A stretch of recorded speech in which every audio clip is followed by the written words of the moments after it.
A gente viaja com a igreja anualmente para Israel. Então o objetivo da viagem era peregrinar a Terra Santa. E a gente fez a peregrinação passando pelo Egito. Nessa viagem estava o meu pai, a minha mãe, o pastor Jair, a missionária Marli, né? E estava a missionária Zélia, estava o pastor Nercy, o Jeremias, a minha irmã Juliana Besco também estava, e mais outros brasileiros que estavam. A gente era no total de um grupo de 42 pessoas.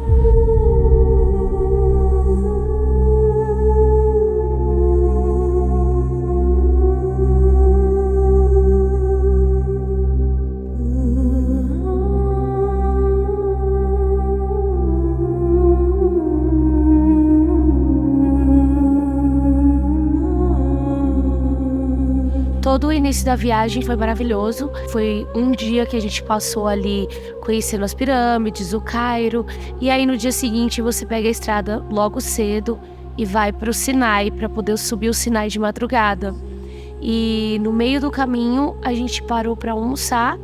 E o guia que estava junto com a gente na época, estavam 2 guias, né? E um deles falou assim, que tinha um caminho, um atalho, que salvaria 2 horas de viagem pra gente chegar até o Sinai. E se a gente queria passar por ele. E aí meu pai perguntou se era seguro. Foi um policial com a gente.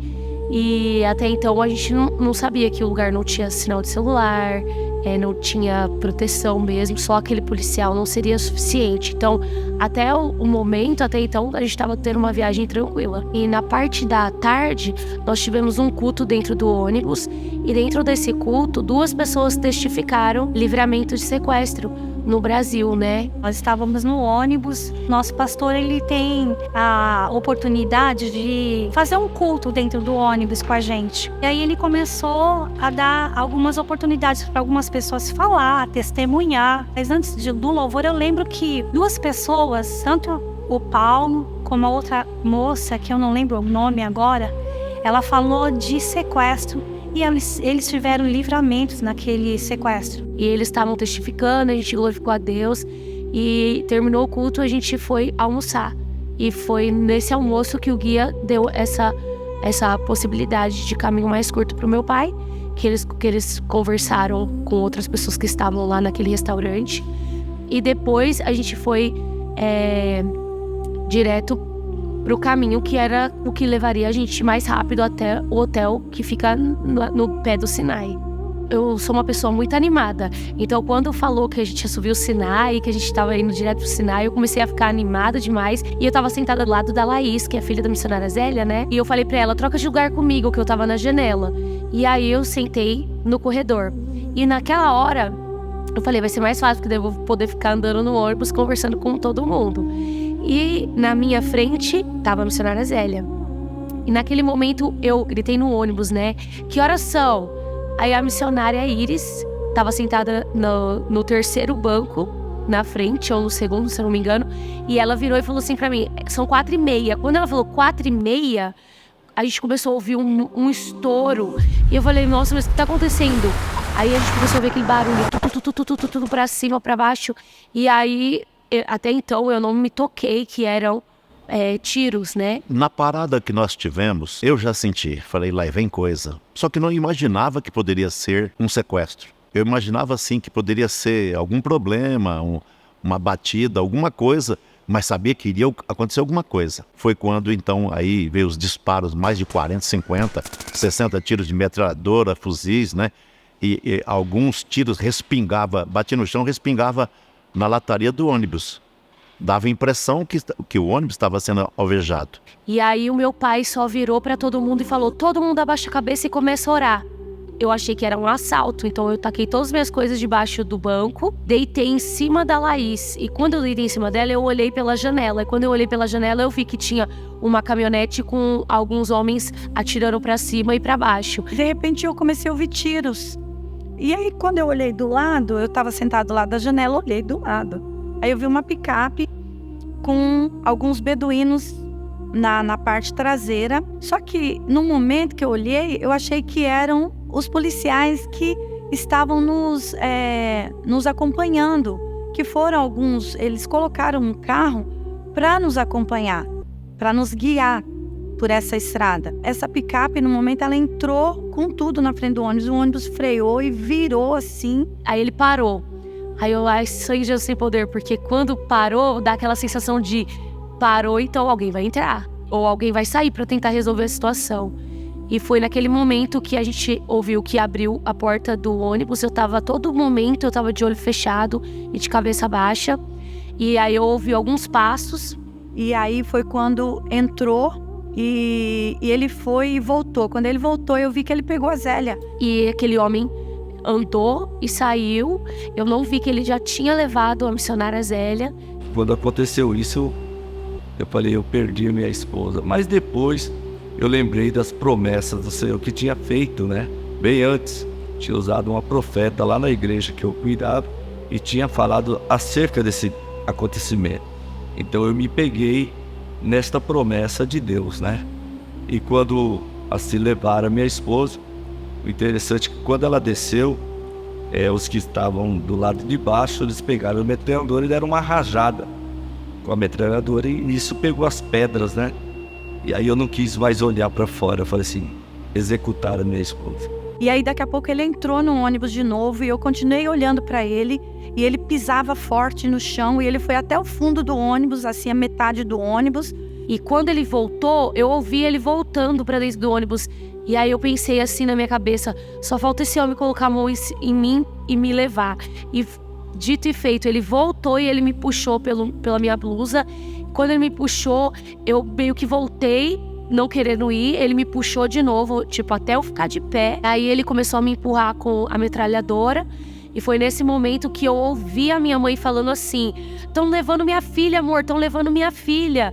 E eu não olhei pra minha mãe, porque eu falei, se eu virar, ele não vai entender que eu só tô olhando pra minha mãe, ele vai querer atirar. Então eu continuei dura e saí reto. E quando a Sara passou, que eu vi ele levando ela, tipo assim, o chão sumiu dos meus pés. Sumiu o chão e eu falei, amor, estão levando a minha filha, estão levando a Sara. E eu falei, não, ainda pode ser que estão tentando assaltar a gente. Quando eu tava descendo as escadas do ônibus, que eu vi eles colocando a missionária Zélia dentro do carro, aí eu me toquei que era um sequestro. E aí eu segurei na porta do ônibus, tem uma borracha, eu segurei naquela borracha e eu gritei meu pai 3 vezes. Pai, pai. Aí eu falei, pronto, minha filha gritando. Quando ela gritou, pai, pai, eles deram 4 tiros pro alto. E aí ele me empurrou mesmo e me colocou sentada no banco da frente do carro. E a missionária Zélia estava no banco atrás de mim. E ali ele fechou a porta e foi embora. Eu não vi que o guia tentou descer e apaziguar a situação e não conseguiu. Ele também foi levado juntamente com o policial. Então eles também foram sequestrados junto com a gente. Mas até aquele momento eu não tinha visto que ele estava. E nisso eu fiquei, Senhor, não deixa a Sara gritar, não deixa a Sara fazer nada, porque eu fiquei com medo dela reagir. Então eu fiquei ali orando, Senhor, deixa a Sara calma. Não sabia o que aconteceu, porque eu estava no último banco, não via nada. Então eu só tive que orar. E foi aí que todo mundo começou a falar, levaram elas.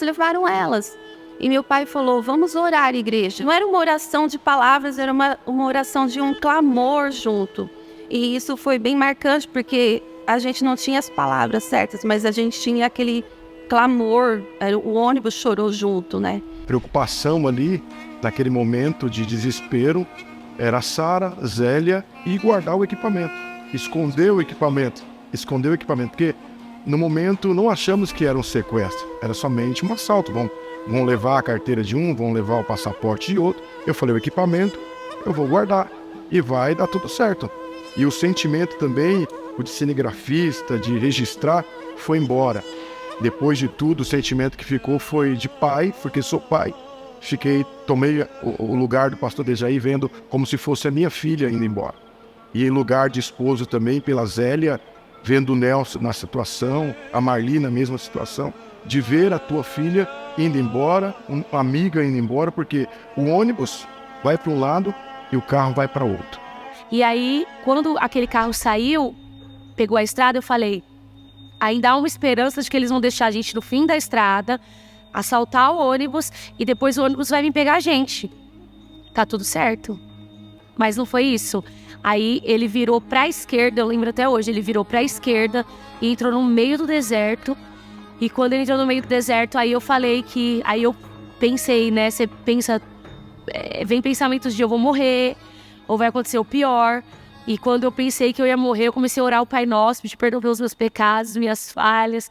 E aí quando eu comecei a lembrar das promessas de Deus na minha vida, eu falei, mas muitas coisas não aconteceram ainda, então eu não vou ser morta.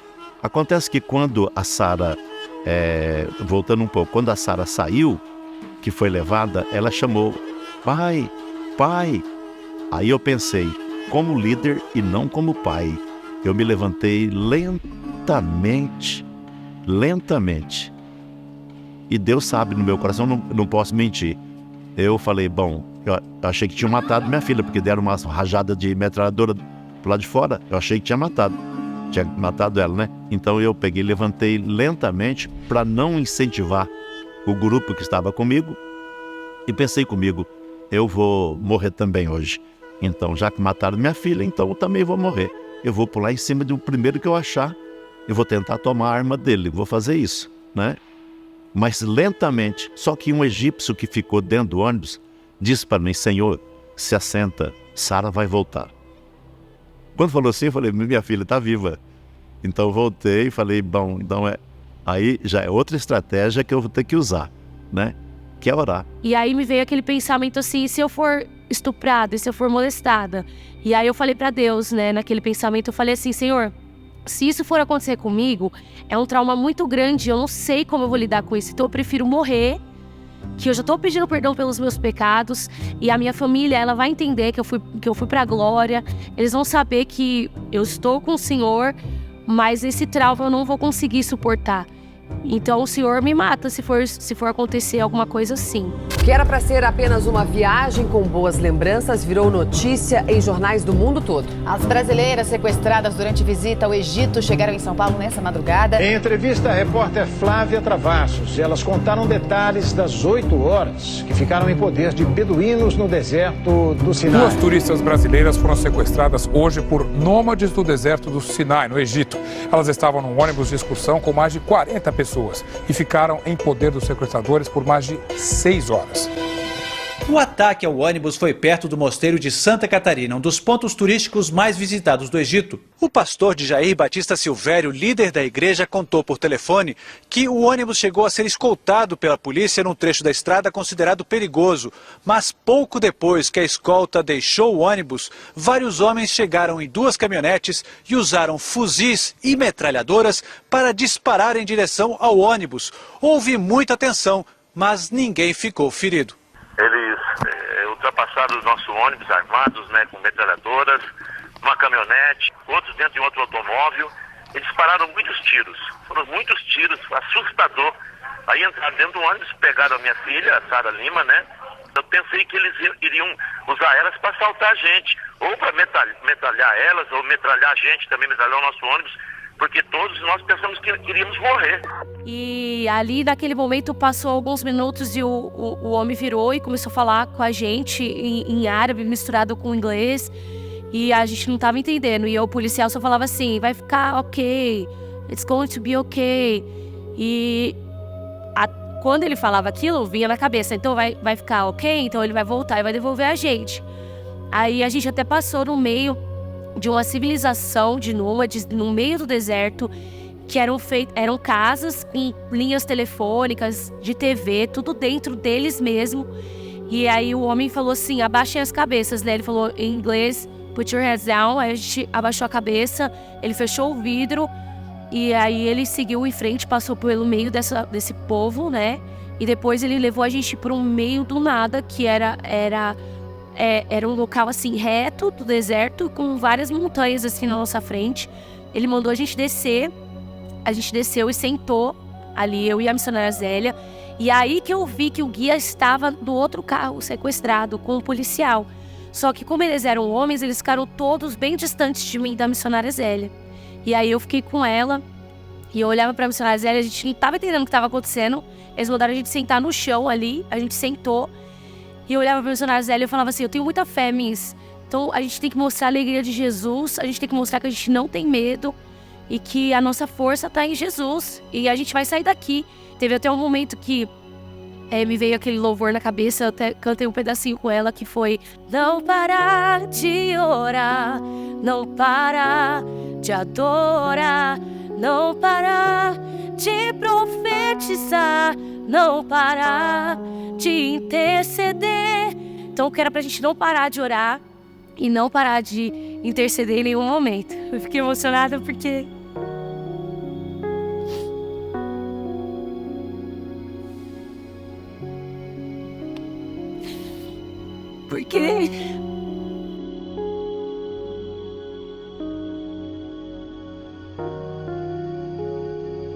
Sentimento de perda. Essas palavras foram que incentivaram a gente naquele momento de não parar de orar, não parar de interceder, porque a oração é o que pode muito em seus efeitos. E a oração do justo, ela pode muito. Então a gente só pensava em orar ali. E daquele momento eles começaram a levantar. A gente nem sabe quanto tempo a gente ficou ali. A gente perde a noção da hora, né? A gente não teve noção mesmo do motivo do sequestro ou teve percepção de quão perigoso foi aquilo até sair. Então, em todo momento, a gente tinha muita fé. Nós cantamos dentro do carro e o carro foi embora pro meio do deserto e nós vimos que deu uma parada, foi a hora que nós descemos, né? E vimos que o Mustafa, um dos guias, estava no outro carro e ele veio falar conosco, falou que era um sequestro, que era para nós ficarmos quietas, que não era para nós tentarmos fugir, porque não tinha como fugir dali. E dali só foi levando mais para frente, né? Aonde nós ficamos em um vale e nesse vale ali nós permanecemos. E aí eles mandaram a gente entrar em outro carro. E esse outro carro levou a gente para um vale no deserto da Península do Sinai. Então era um vale e eles mandaram a gente descer uma rampa. A gente desceu e tinha uma pedra enorme, eu lembro até hoje. E eles mandaram a gente encostar nessa pedra. A gente ficou sentado, encostada nessa pedra. Aí desceu uns 10 eu não lembro a quantidade, mas de 10 a 15 homens armados. Eles fizeram tipo assim uma meia lua e sentaram no chão até subir um pouco assim da rampa e ficaram sentados de frente para nós, o guia e o policial para cá e eu e a missionária Zélia aqui encostada nessa pedra. E aí eles perguntaram pra gente nosso nome, de onde a gente era. Eles perguntaram o que a gente foi fazer lá. E a gente falou que a gente ia subir o Sinai. Eu não imaginava que eu tinha tanta fé a ponto de não me sentir abalada pelaquela situação. Porque assim, eu sabia que aquelas pessoas eram terroristas, que eles estavam armados, né? Dava pra ver que a gente tava num sequestro sério, mas não caía a ficha, porque a gente tava com muita fé que a gente ia sair dali.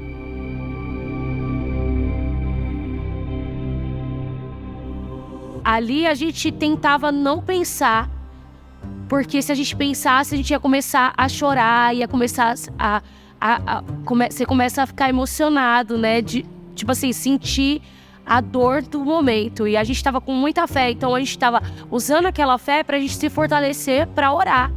Porque se eu pensasse no meu pai e na minha mãe, eu ia começar a entrar em desespero, principalmente porque eu tenho fobia. Então assim, ficar longe e num lugar onde eu não consigo me comunicar, não consigo avisar meus pais que eu tô viva. Não sabia se eles sabiam que eu tava viva. Então assim, você começa a deixar o medo te tomar. Então a gente não queria que o medo tomasse a gente. Dela pensar nos filhos dela, então assim, no esposo dela. Então ela pensava em mim, eu pensava nela, então uma orava pela outra. E a gente se dava força ali, então a gente não podia perder a fé. Porque quando começou a escurecer, começou a apagar a fogueira, começou a ficar escuro, então começa a vir um sono e quer te fazer desistir, de perder a vontade de orar, de buscar a Deus pelo milagre, porque ali é só um milagre. Você tá no meio de um país que você não fala a língua, que você não é cidadão, você foi sequestrado, tá no meio do deserto com um grupo de terroristas, quem vai te achar? Se não for Deus, não tem como pensar humanamente que alguém vai te achar ali. A gente foi um bom tempo em silêncio, um bom tempo eles só colocavam uma lanterna na nossa cara pra ver se a gente estava acordada. A movimentação que teve antes de tudo do fogo apagar e tudo foi a comida que eles... Eram 2 meninos novinhos, poderia dar uns 10 anos para aquelas crianças que vinham dirigindo já e de metralhadora já. Vinham, traziam a comida, deixava lá no meio. E depois disso, dessa movimentação, que começou a apagar o fogo e aí começou a ficar escuro. E aí foi quando a gente começou a ver o sobrenatural de Deus agindo na nossa vida, porque passou muitas horas, então a gente não tinha mais o que orar. Você tá pedindo a mesma coisa e aí eu e a missionária Zélia falamos assim, vamos orar na passagem de Paulo e Silas na prisão. E a gente começou a orar na passagem de Paulo e Silas.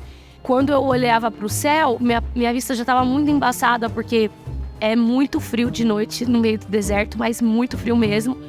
E a gente estava deitada ainda, então você fica com o olho para cima. Então, assim, parecia que eu não estava enxergando direito, não estava nem sentindo o meu nariz. Quando eu olhei para o céu, eu vi uma estrela descer. Quando eu olhei para cima de novo, eu vi outra. E aí eu virei para a missionária Zélia e falei assim, missionária Zélia, eu acho que eu vi 2 estrelas descer do céu.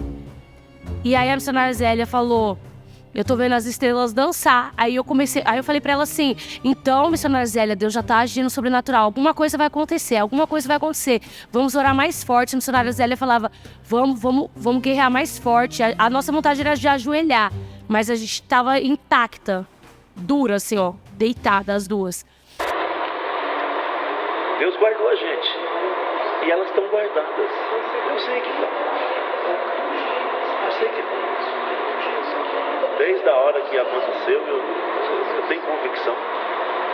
Convicção plena, certeza, confiança total. E na verdade eu dirigi a Deus 5 orações. A primeira, eu pedi para Deus não deixar minha filha ficar com fobia no meio daquela língua estranha toda, né? Orei a Deus para ela não ter fobia. A segunda, pedi para Deus colocar fogo, a unção dele nas vestes, tanto dela quanto da Zélia, e nos cabelos delas, para não serem tocadas, serem molestadas.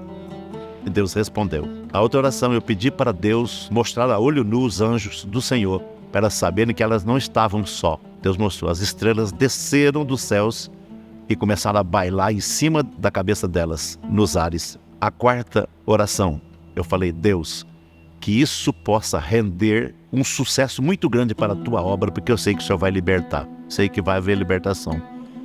E a quinta oração, quando eu subi no hotel que nós estávamos no pé do Sinai, eu orei a Deus e falei, Senhor, o Senhor me conhece, o Senhor sabe que eu não sou um homem de sair daqui do Egito sem minha filha, eu não vou sair mesmo. O Senhor sabe, o Senhor me conhece, sabe que eu não vou sair. Nunca mais volto para o Brasil sem minha filha, não volto. E aí a missionária Zélia começou a orar, eu comecei a orar, e a gente ouviu um barulho de carro chegando e uma lanterna bem forte acendeu. O homem desceu do carro e ele começou a falar, só que a voz dele era tão forte que eu cheguei a ficar até com medo naquela hora, né? Eu falei, ai meu Deus, o que será? Será que é bênção ou será que agora vai acontecer alguma coisa inesperada? E aí aquele homem começou a falar, come. Aí a gente começou a querer se levantar. Os nossos sapatos estavam na frente, a gente começou a querer pôr o sapato. E aí o guia virou pra gente e falou assim, não levanta ainda, porque se vocês levantarem, eles não sabem nem o que vão fazer com vocês ainda. E mais cedo, o guia virou pra mim, pra missionária Zélia, eu falando pra missionária Zélia que eu ia subir o Sinai com o nosso grupo, o guia virou pra gente e falou assim, mocinha, não crie esperanças, porque ninguém sai vivo daqui em menos de 3 dias. Então ele deu a entender que ou a gente ia ficar 3 dias, ou a gente ia morrer. Nisso a gente não sabia de nada, o que tinha acontecido já lá no país, quem já tinha sido sequestrado, quem já tinha morrido. Então a gente estava inocente naquela hora de saber o que estava acontecendo. Então o guia virou pra gente e falou assim, não levanta ainda que eles estão vendo o que vão fazer com vocês. Eles conversaram e o homem voltou e falou assim pra gente, come. Aí o guia falou uma coisa em árabe. Eu fiquei 8 horas de pé sem sentar. E quem estava comigo, dos homens que estavam comigo, nenhum se assentou também. Todos de pé, ninguém comeu, todo mundo só em oração e aguardando o livramento de Deus. E que veio. E nós chegamos naquele hotel, aquele desespero, o povo não conseguiu comer. E tem um pastor da nossa igreja que ficou muito marcado.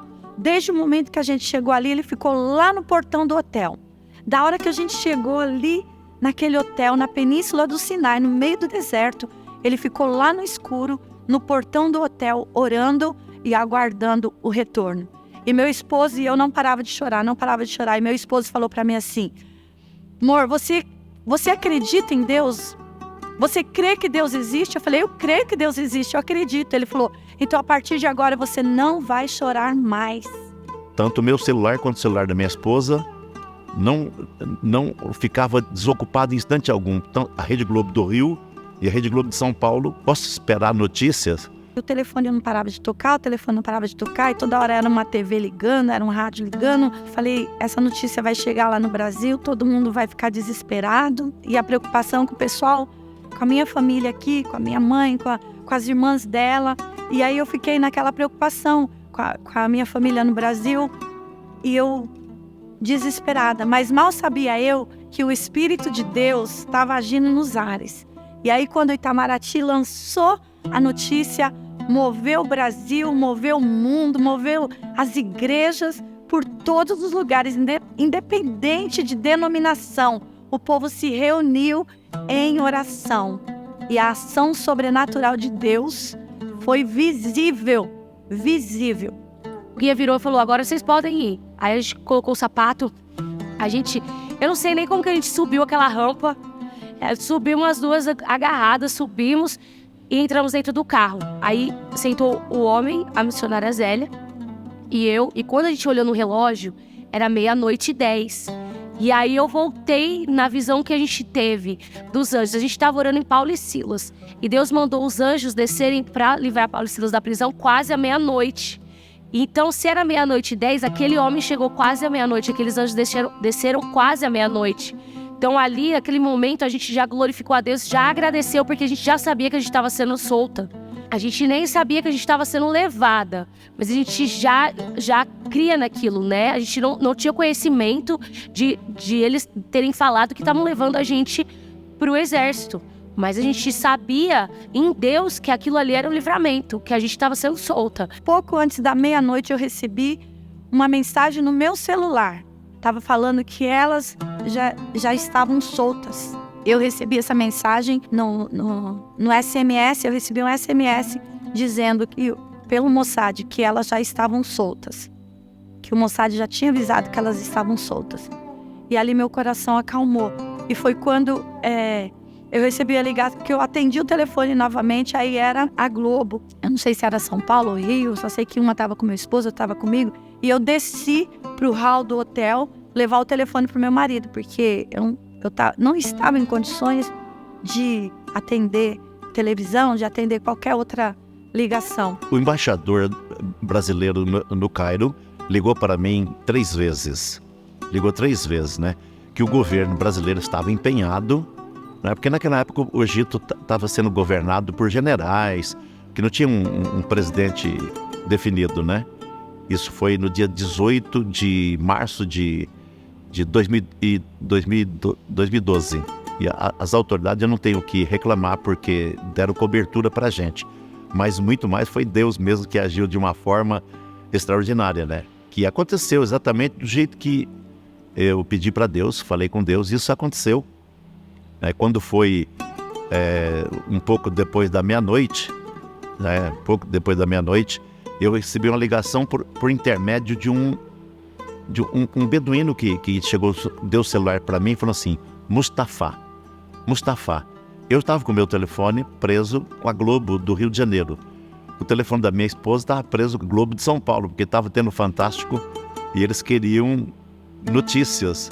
Prendeu os 2 celulares nossos, né? Então, um jovenzinho beduíno que chegou para mim e disse, Mustafa. E quando eu falei com Mustafa, perguntei, e Sara? Ela falou, está aqui comigo, está solta, já tinha sido liberta. Que, conforme o relato da Sara, você vê que foi uma coisa muito linda, como se fosse um anjo. Tanto é que ela assustou, não ficou com medo de outra pessoa qualquer. Mas quando chegou esse que falava forte, com a voz forte, ele estava revestido de uma certa autoridade. Então, esse realmente pegou a Sara, botou num carro de luxo, junto com a Zélia, e levou para os generais do exército. Tinha um general representando o governo egípcio e um outro general representando o exército do Egito. Tanto é que quando trouxeram a Sara, ela estava a cerca de 270 quilômetros longe de nós.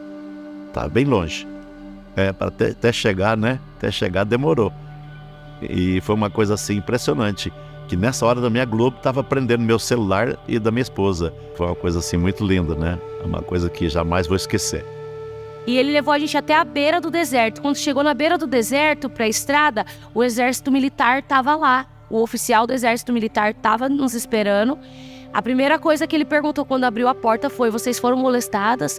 Vocês foram estupradas? Eles fizeram alguma coisa com vocês? A gente falava não. Eles perguntavam de novo. Ele olhava no meu olho e falava assim: você tem certeza que você está me falando a verdade? Eu falava: eu tenho certeza que estou te falando a verdade. Aí ele sorriu para mim, para a missionária Zélia. Aí veio outro militar do exército, fez as mesmas perguntas. Quando a gente falou que estava tudo bem, eles mandaram a gente descer e colocaram a gente dentro de um carro, que eu falo assim, que parecia uma coisa surreal, porque era um carro de, tipo assim, de última geração. Quando a gente entrou, a gente nem acreditava que a gente estava dentro de um carro daqueles depois de um sequestro, né? E ali a gente já começou a ver que era a mão de Deus, a gente começou a agradecer a Deus. E junto com o oficial do exército, esse homem estava dentro do carro. Ele que levou a gente até a Embaixada do Brasil. Chegou na Embaixada do Brasil, a gente desceu do carro e o guia estava com meu pai no telefone. O guia já tinha chegado. Ele estava com meu pai no telefone e falava pro meu pai que a gente tinha sido solto. Aí meu pai, dava para ouvir meu pai da linha do celular do homem, dava para ouvir meu pai gritando: glória a Deus! Porque a gente tinha sido solta. Graças a Deus, estão vindo, estão ótimas, falar que está tudo bem. Então daqui a pouco estamos esperando Sara, Zélia. Siri, sem mim! Heroína do papai, heroína do papai.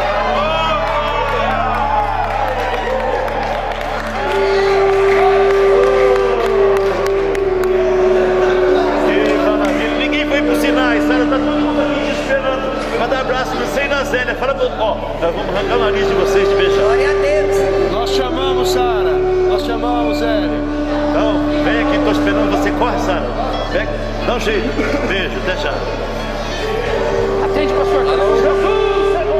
E ali, o exército militar, com esses oficiais, levaram a gente em outro carro, num carro do exército militar mesmo, até o hotel onde a gente estava.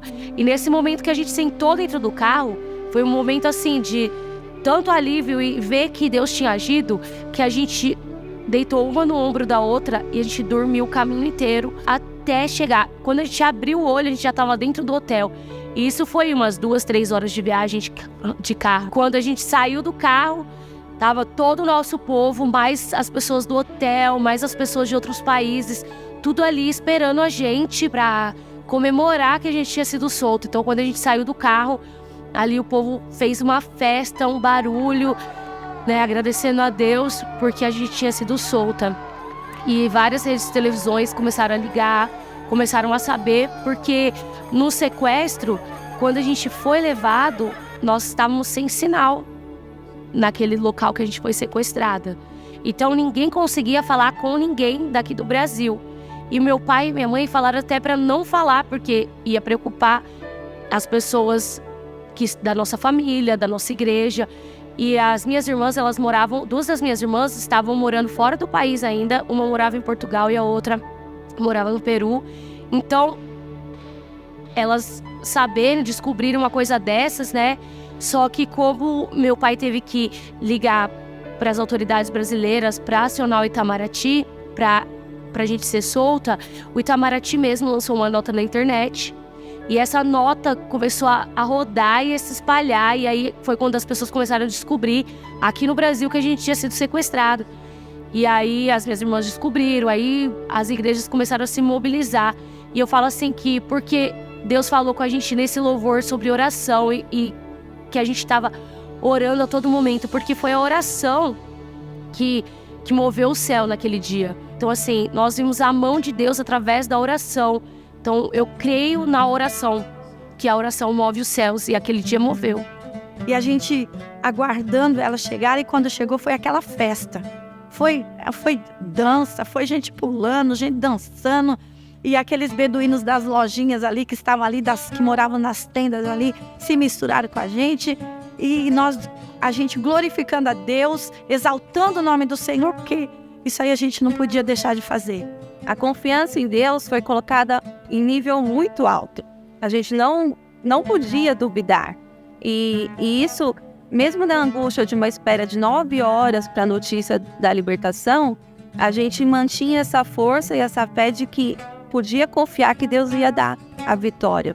E eu acho que a gente sofreu um pouco mais do que elas no sequestro, porque elas estavam bem guardadas, mas a gente não tinha notícia. Mas mesmo assim, em todo momento, meu pai falava, confia, confia. Muitas vezes ele falava, Ju, não chora, confia. E aí eu aprendi a exercitar a fé e isso me deu tranquilidade. Eu até não senti tanto isso de perder, porque eu tinha uma confiança dentro de mim, que ele estava, assim, instruindo a gente o tempo todo. Até hoje, ela representa uma filha para mim. Eu chamo a missionária Zélia de mãe do deserto, né? Então, assim, eu creio que Deus preparou ela para ir comigo. Eu falo preparou porque, assim, Deus que permite todas as coisas, né? Então, assim, eu creio que ela foi quem Deus sabia que ao meu lado eu ia ficar calma e que meus pais também iam pensar, assim, tem uma mãe, tem uma missionária, tem uma amiga lá junto com ela, né? Ela não tá sozinha. Então eu poderia estar sozinha, não sabe? A gente não sabe. Mas então, assim, eu chamo ela de mãe do deserto porque ali ela cuidou de mim. Não desistir, nunca parar de perseverar, porque se a gente tivesse parado de perseverar e desistido, talvez a gente nem estivesse aqui hoje, que a gente teria se entregado para a situação. E a gente não se entregou para a situação, a gente entregou a situação nas mãos de Deus. E foi Ele que trabalhou e foi Ele que fez. Então, assim, a minha maior lição de vida é entregar a minha vida para Deus. Dar tudo que eu tenho, tudo que eu sou para Ele. Que quem vai fazer, quem vai bater o martelo no final é Deus, sempre é Deus.